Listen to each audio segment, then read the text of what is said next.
Oi, pessoal, tudo bom com vocês? Meu nome é Lígia Alter e hoje nós vamos conversar sobre Sonho numa Noite de Verão, de Shakespeare.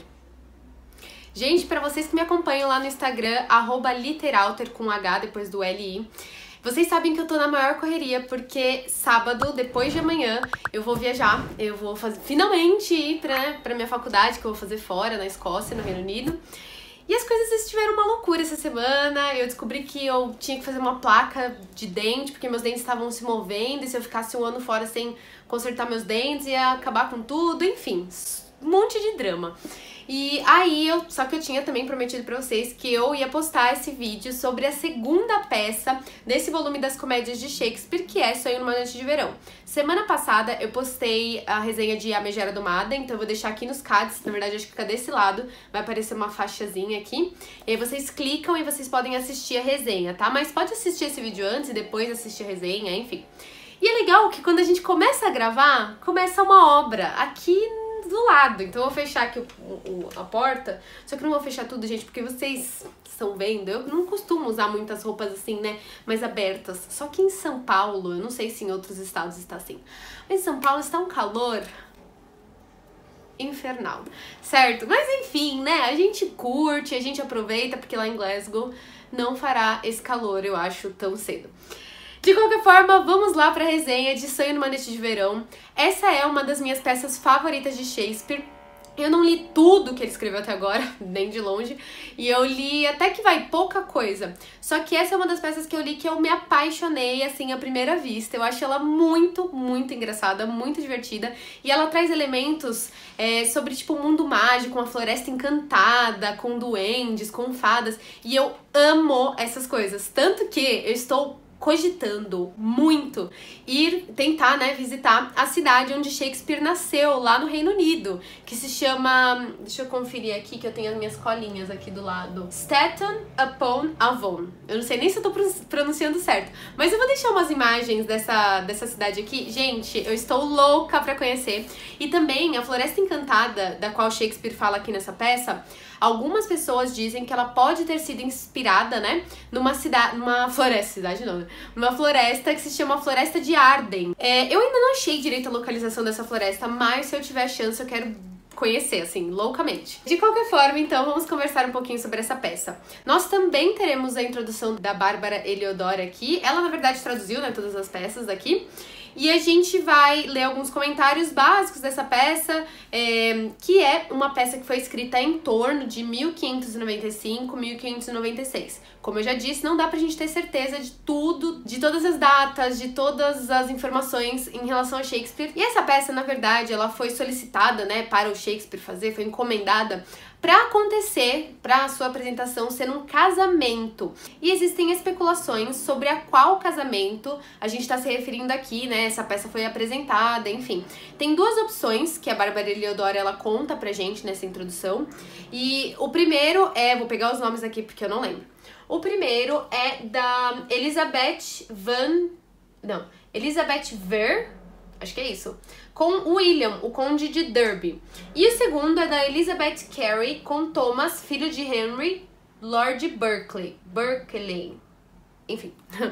Então existem essas duas especulações sobre esses casamentos no qual Shakespeare teria, né, apresentado essa peça. E essa peça, ela vai ter, na verdade, uma mistura entre o mundo real, vamos supor, né, que se passa em Atenas, e o mundo encantado, onde existem fadas e tudo mais, que é essa floresta encantada pra onde os casais ali vão e tudo vai acontecer, enfim. Então a gente tem duas plataformas aí, dois mundos, certo? E o segundo, a Floresta Encantada, é onde vai acontecer o sonho nessa noite de verão. Essa peça, pelo que eu senti, tá, gente? Eu não li tantos textos de apoio quanto pra outra peça, que é A Megera Domada. Mas o que eu sinto dessa peça é que ela fala muito sobre como o amor, ele é repleto de outros sentimentos, ele é composto por outros sentimentos. E como às vezes é difícil, né? A gente tá com alguém e se dar bem, entrar em acordos. Ele é cheio de contravenções, mas enfim, eu acho que essa peça fala basicamente disso. Bom, então primeiro, antes de entrar um pouquinho no enredo, eu quero falar sobre os 4 núcleos que vão aparecer aqui. Quando eu digo 4 núcleos, são 4 núcleos. São 4 histórias, na verdade, que vão acabar se entrelaçando. O primeiro núcleo é do Teseu, que é um duque nessa história, e da Hipólita, que é a duquesa. E eles vão se casar. O segundo é dos 4 amantes ali, da Hérmia, da Helena, do Demétrio e do Lisandro. E aí vai acontecer a maior loucura entre esses casais, porque um gosta do outro, que gosta do outro, que gosta do outro. O terceiro núcleo é do rei Oberon, que é o rei das fadas, que vai acontecer, né, toda a história lá dentro da Floresta Encantada, e da Titânia, que é a rainha das fadas.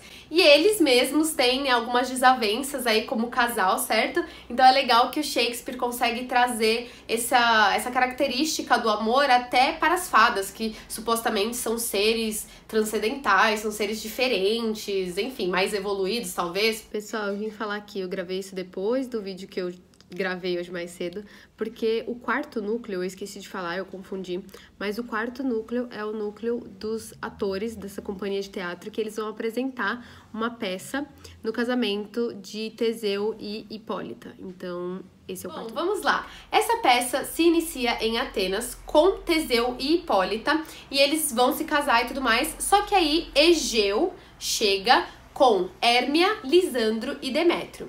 Egeu é o pai de Hérmia e os dois pretendentes, Lisandro e Demétrio, eles amam a Hérmia de paixão.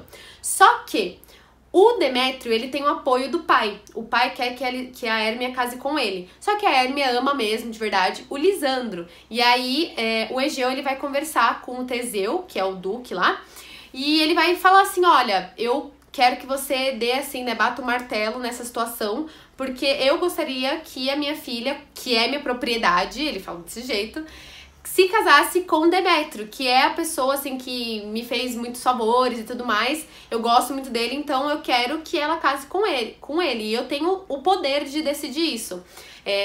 Adendo, o Teseu, ele vai ser, tipo, a voz da lei, assim, sabe? Ele que vai ditar as regras, ele vai ser, tipo, o juiz dessa situação toda. Então, Egeu, ele vai conversar com o Teseu sobre isso.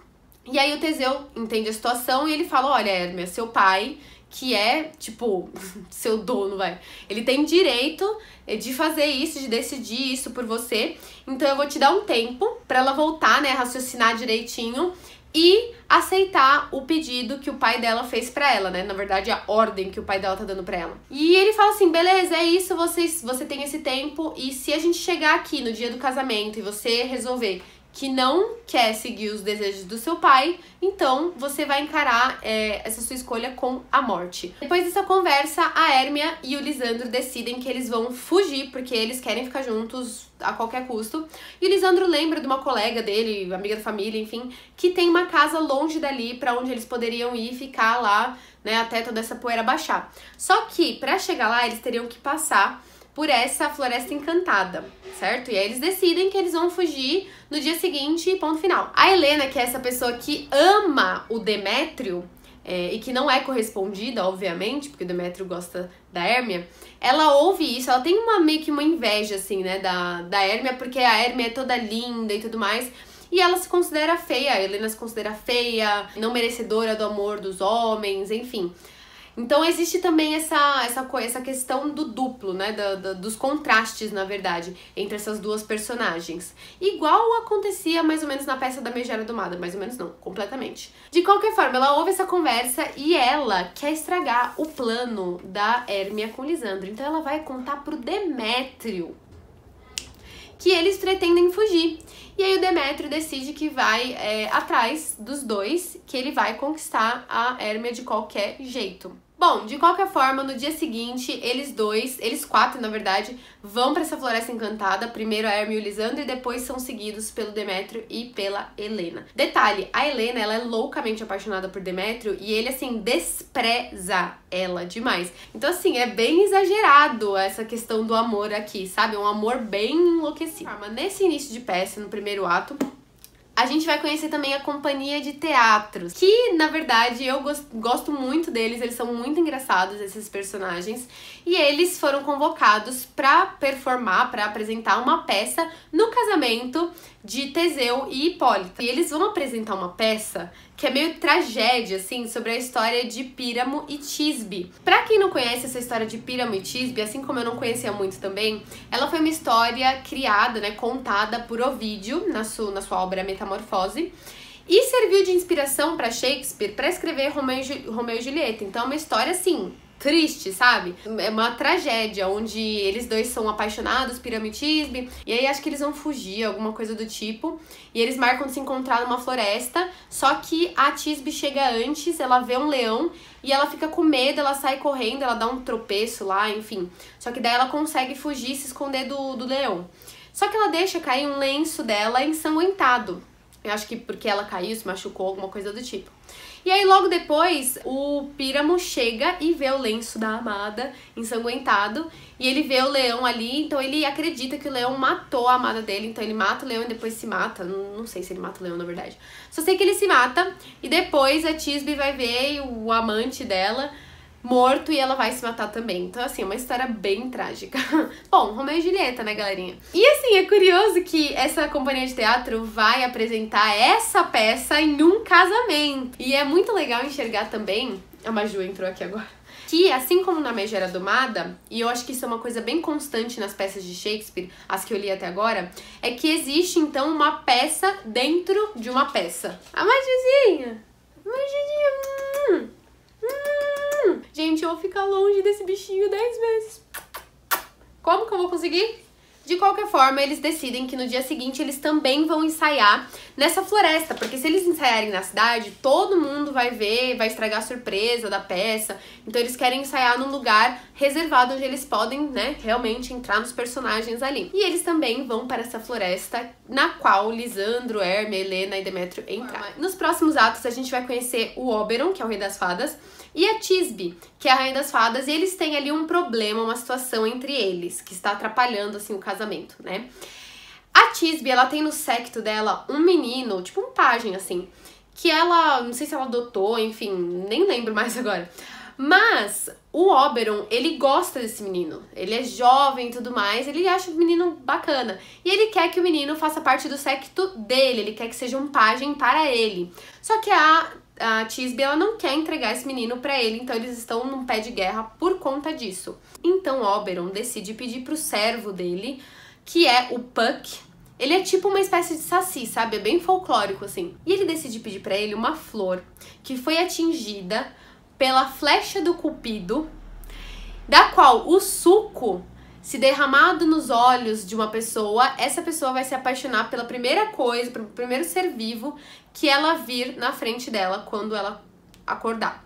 Então ele pede pra Puck achar essa flor, porque ele vai tirar uma com a cara da Tisbe e pra desfazer o feitiço ele vai pedir pra que ela entregue o menino pra ele. Então, assim, um plano, né? Tipo o plano do Cebolinha, um plano infalível. Depois que ele pede pra o Puck fazer isso, ele fica ali na floresta e ele vê o Demétrio e a Helena discutindo, e a Helena, tipo, se declarando de amores e ele desprezando ela total. E ele decide que também vai querer que o Puck pingue, né, uma gotinha ali sobre os olhos do Demétrio pra que ele corresponda o amor da Helena. Só que isso não vai dar muito certo, porque ele vai falar pro Puck, olha, além da Tisbe, eu quero que você jogue esse suco em um ateniense que tá por aí, que ele não corresponde ao amor da amada e tudo mais.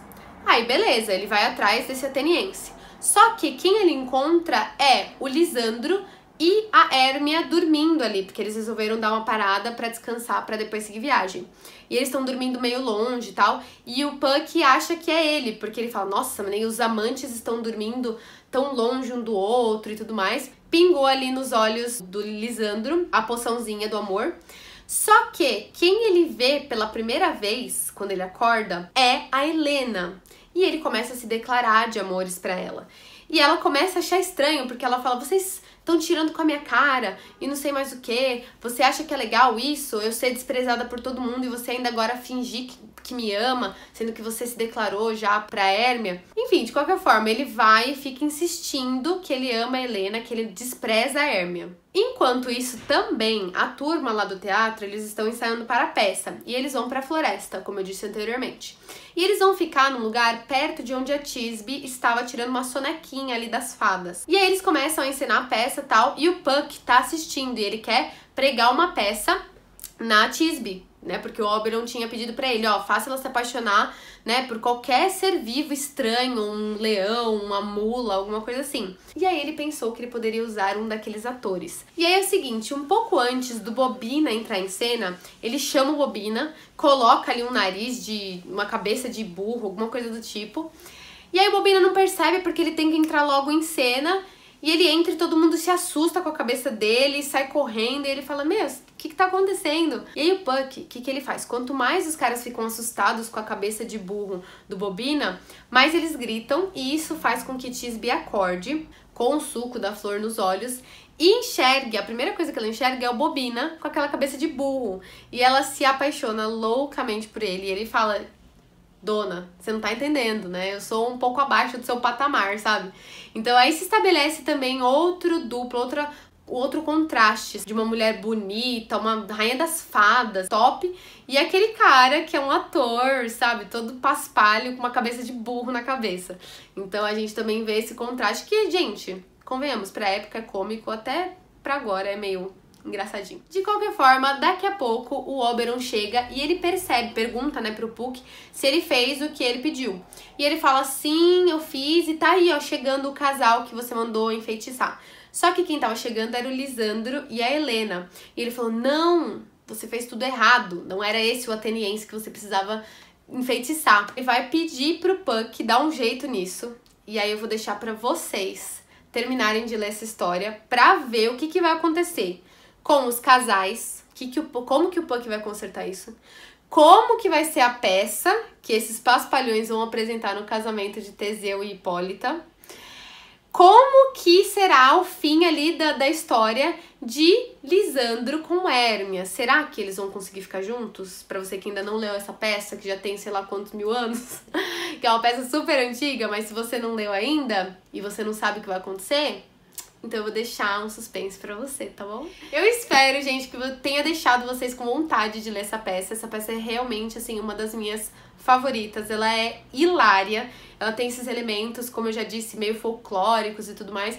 Então é super legal pra quem gosta, principalmente, desse aspecto, né, na literatura. Então é isso, espero que vocês tenham gostado. Se vocês gostaram, não se esqueçam de se inscrever aqui no canal. Clique aqui no botãozinho vermelho. Clique no sininho para as notificações, porque assim, toda vez que eu postar um vídeo, esse vídeo vai ser notificado para você e você vem assistir com a gente. Deixe seu comentário aí se você quiser, compartilhe esse vídeo com as pessoas que gostam de literatura. Se inscreva para você fazer parte da comunidade Literalter, entendeu? Me siga lá no Instagram, porque eu vou viajar e, gente, eu vou mostrar muita coisa para vocês da Escócia, da minha universidade, dos meus passeios, a Maju acabou de chegar, pelo Instagram, então me siga no @literalter, beleza? E é isso, um beijo e até a próxima!